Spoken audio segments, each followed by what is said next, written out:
Capítulo 19. A esperança. Era após era, a obra de Deus apresenta semelhança notável em cada grande movimento religioso ou de reforma. Os princípios de como o Senhor lida com as pessoas são sempre os mesmos. Os movimentos importantes do presente encontram paralelo nos do passado, e a experiência da Igreja em eras anteriores traz lições para nosso tempo. Por meio de seu Espírito, Deus dirigiu seus servos na terra de maneira especial para fazer avançar a obra da salvação. Os seres humanos são instrumentos nas mãos de Deus. Ele dá a cada um luz suficiente para realizar a obra com a qual lhe incumbiu. Mas ninguém nunca teve plena compreensão dos propósitos divinos na obra em seu tempo. Os representantes de Deus não entendem por completo todos os aspectos da mensagem que proclamam em seu nome. Nem mesmo os profetas entendiam plenamente as revelações que o Senhor lhes havia confiado. O sentido sempre foi revelado aos poucos, de era em era.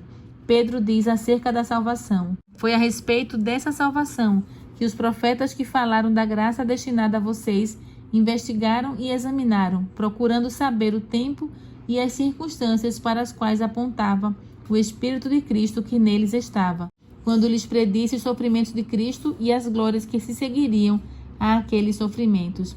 A eles foi revelado que estavam ministrando, mas não para si próprios, mas para vocês. 1 Pedro 1, 10-12.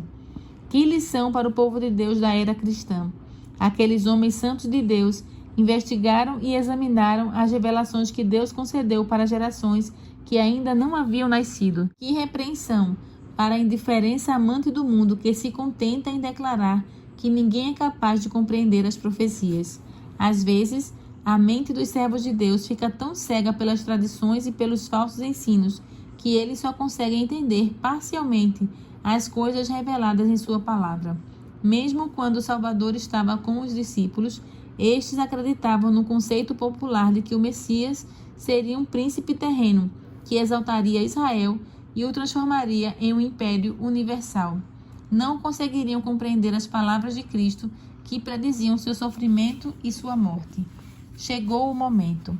Cristo tinha enviado os discípulos com a seguinte mensagem: o tempo é chegado, dizia ele. O reino de Deus está próximo. Arrependam-se e creiam nas boas novas. Marcos 1,15.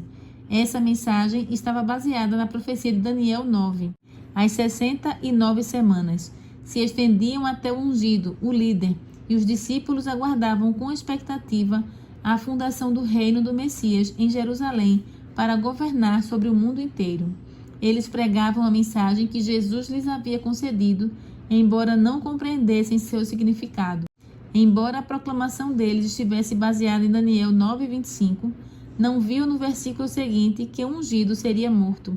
Fixaram o coração na glória de um império terreno, e isso cegou seu entendimento. No entanto, no exato momento em que esperavam ver seu Senhor subir ao trono de Davi, eles testemunharam sua prisão, seus açoites, sua zombaria, condenação e crucifixão. Que desespero e angústia oprimiam o coração daqueles discípulos. Cristo havia chegado no exato momento predito. Cada detalhe das Escrituras tinha se cumprido. A palavra e o Espírito de Deus confirmaram a comissão divina de seu Filho. Ainda assim, a mente dos discípulos foi obscurecida pela dúvida. Se Jesus realmente havia sido o Messias verdadeiro, por que eles afundaram em tamanho luto e desapontamento? Essa foi a pergunta que torturou a alma dos discípulos durante as horas sem esperança daquele sábado entre a morte e a ressurreição. Entretanto, Deus não os abandonara. Embora eu esteja morando nas trevas, o Senhor será a minha luz. Ele me fará sair para a luz. Contemplarei a sua justiça. Miqueias 7, 8 e 9. A luz raia nas trevas para o íntegro, para quem é misericordioso, compassivo e justo. Salmo 112, 4. Transformarei as trevas em luz diante deles e tornarei retos os lugares acidentados. Essas são as coisas que farei, não os abandonarei. Isaías 42, 16. A proclamação feita pelos discípulos estava correta. O tempo é chegado.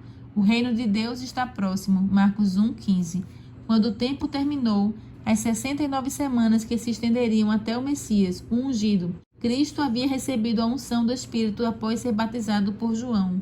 O reino de Deus não era um império terreno como os discípulos haviam sido ensinados a crer, nem consistia naquele reino futuro e imortal, no qual todos os governantes o adorarão e lhe obedecerão. Daniel 7:27. A expressão reino de Deus se refere tanto ao reino da graça quanto ao reino da glória. O apóstolo diz: assim, aproximemo-nos do trono da graça com toda a confiança, a fim de recebermos misericórdia e encontrarmos graça. Hebreus 4:16. A experiência de um trono subentende a existência de um reino. Cristo usa a expressão reino dos céus para designar a obra da graça no coração humano. Assim, o trono da glória representa o reino de glória. Mateus 25:31 e 32. Esse reino ainda é futuro. Só será fundado após a segunda vinda de Cristo. Quando o Salvador entregou a própria vida e clamou: está consumado, João 19:30, confirmou a promessa de salvação feita ao casal pecador no Éden. O reino da graça, que existira até então pela promessa de Deus, foi fundado. Assim, a morte de Cristo, o acontecimento que os discípulos enxergavam como a destruição da esperança deles, na verdade, estava garantindo essa esperança para sempre. Embora tenha ocasionado um desapontamento cruel, foi a prova de que sua crença estava correta. O evento que os encheu de desespero abriu a porta da esperança para todos os fiéis de Deus em todas as eras.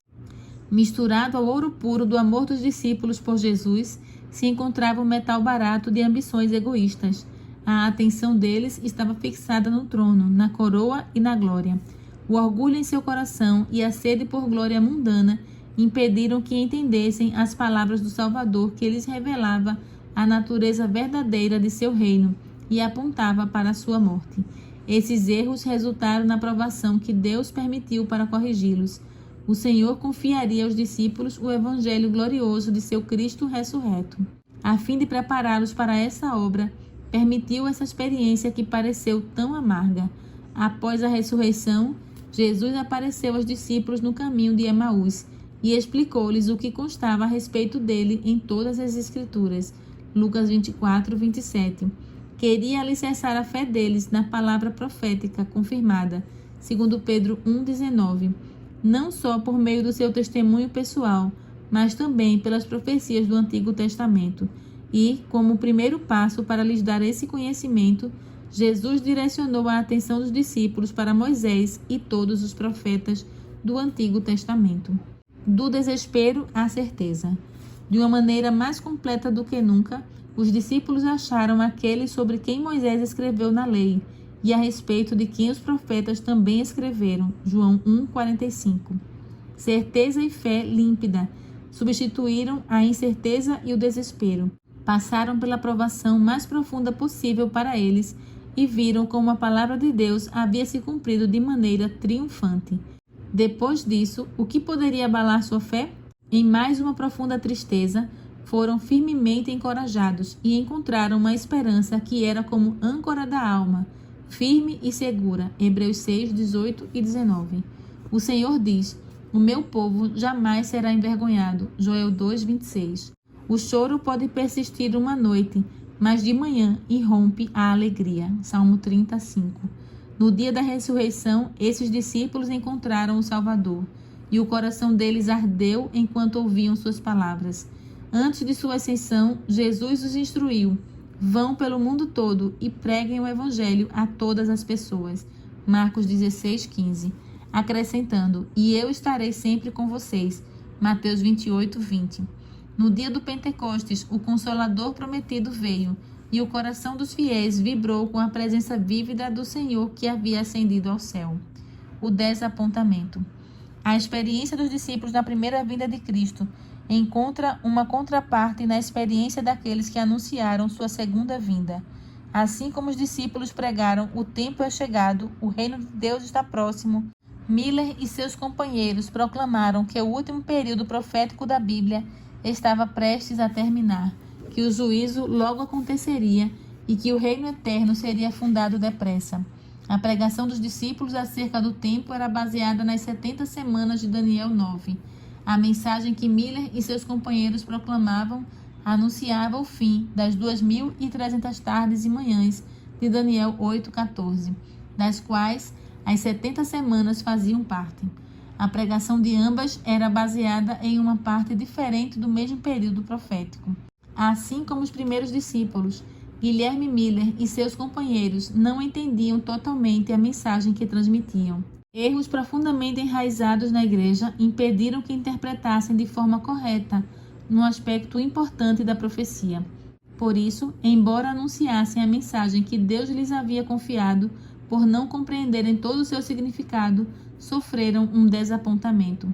Miller adotou o ponto de vista muito disseminado de que a terra é o santuário e acreditava que a purificação do santuário representava a purificação da terra pelo fogo quando Jesus voltasse. Logo concluiu, o fim das 2.300 tardes e manhãs revelaria o tempo do segundo advento. A purificação do santuário era o último rito que o sumo sacerdote realizava no ciclo anual de adoração. Consistia na obra de fechamento da expiação, a retirada ou afastamento dos pecados de Israel. Ilustrava de antemão a obra final de nosso sumo sacerdote no céu, removendo ou apagando os pecados de seu povo, os quais estão registrados nos livros celestiais. Esse serviço envolve investigação, uma obra de juízo e ocorre logo antes da vinda de Cristo nas nuvens dos céus, pois, quando ele vier, todos os casos já estarão decididos. Eis que venho em breve, a minha recompensa está comigo, e eu retribuirei a cada um de acordo com o que fez. Apocalipse 22, 12. Essa é a obra de juízo que a primeira mensagem angélica de Apocalipse 14, 7 anuncia. Temam a Deus e glorifiquem-no, pois chegou a hora do seu juízo. Aqueles que proclamaram essa advertência deram a mensagem correta no tempo certo, assim como os discípulos estavam equivocados quanto ao reino que seria fundado ao fim das 70 semanas, os adventistas erraram quanto ao acontecimento que ocorreria ao fim das 2.300 tardes e manhãs. Nos dois casos, erros populares cegaram a mente à verdade. Ambos os grupos cumpriram a vontade de Deus ao entregar a mensagem que ele havia concedido e ambos sofreram um desapontamento por não compreenderem totalmente a mensagem. No entanto, o Senhor cumpriu sua vontade ao permitir que a advertência do juízo fosse proferida dessa maneira. Em seu plano, a mensagem seria uma prova para purificar a igreja. Os corações estavam fixados neste mundo ou em Cristo e no céu. Estavam prontos para se afastar de suas ambições mundanas e receber com alegria o advento de seu Senhor? O desapontamento também provaria o coração daqueles que afirmavam ter aceitado a advertência. Abririam mão apressadamente de sua experiência e deixariam de lado a confiança na palavra de Deus quando fossem chamados a suportar a zombaria do mundo e o teste da demora e do desapontamento? Por não terem entendido de imediato o agir de Deus, rejeitariam as verdades que o testemunho claro de sua palavra sustentava? Essa prova lhes ensinaria o perigo de aceitar interpretações humanas em vez de fazer da Bíblia sua própria intérprete. Levaria os filhos da fé a um estudo mais minucioso da palavra, a examinar os fundamentos de sua fé com mais cautela e a rejeitar tudo que não estivesse baseado nas Escrituras, por mais aceito que fosse pelo mundo cristão. As coisas que pareciam escuras na hora da prova, depois se tornaram claras. A despeito do sofrimento que resultou de seus erros, eles aprenderiam, por meio de uma abençoada experiência, que o Senhor é cheio de compaixão e misericórdia. Tiago 5:11. E todos os seus caminhos são amor e fidelidade para com os que cumprem os preceitos de sua aliança. Salmo 25:10.